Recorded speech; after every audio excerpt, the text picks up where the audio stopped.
Assalamualaikum warahmatullahi wabarakatuh, sahabat semuanya dimanapun berada. Hari ini kami akan berbagi informasi karena banyak sekali pertanyaan bagi kita yang awam. Ini merasa penasaran dengan gaji dari perangkat desa, dari kepala desa hingga perangkat desa lainnya yang notabene harus mengelola dana desa 1 miliar yang jumlahnya tidak sedikit ya. Mari kita simak penjelasan terkait dengan gaji dari perangkat desa. Berapa sih jumlah besarannya? Sebelumnya, kita ketahui bahwasanya jabatan dari kepala desa atau kades itu menjadi salah satu jabatan yang memiliki banyak peminat.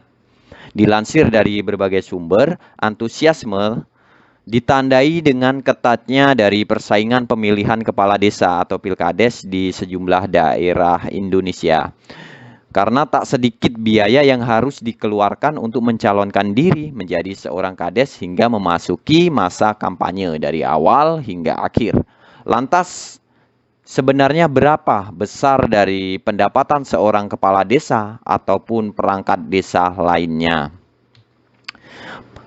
Perangkat desa itu terdiri dari yang pertama adalah kepala desa, kemudian yang kedua adalah Badan Permusyawaratan Desa atau BPD, yang ketiga sekretaris desa, yang keempat adalah pelaksana teknis desa yang terdiri dari kepala urusan pemerintah, kepala urusan pembangunan, kepala urusan kesejahteraan rakyat, kepala urusan keuangan, dan juga kepala urusan umum lainnya.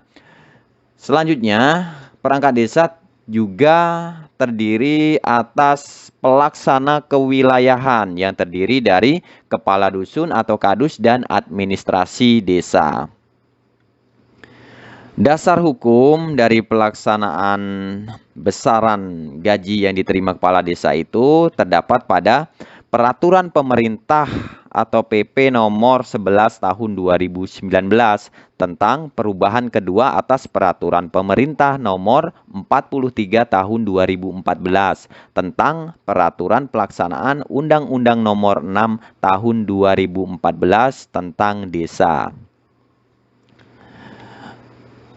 Melalui PP tersebut, anggaran pendapatan dan belanja desa atau APB desa menjadi sumber penganggaran pendapatan tetap sejumlah perangkat desa, mulai dari kepala desa, sekretaris desa, dan perangkat desa lainnya.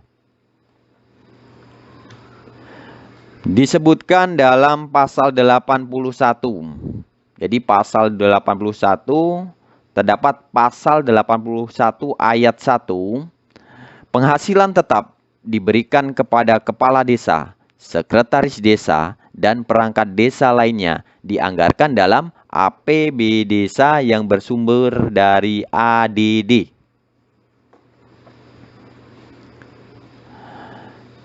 Selanjutnya di pasal 81 ayat 2A berbunyi besaran penghasilan tetap kepala desa paling sedikit Rp2.426.640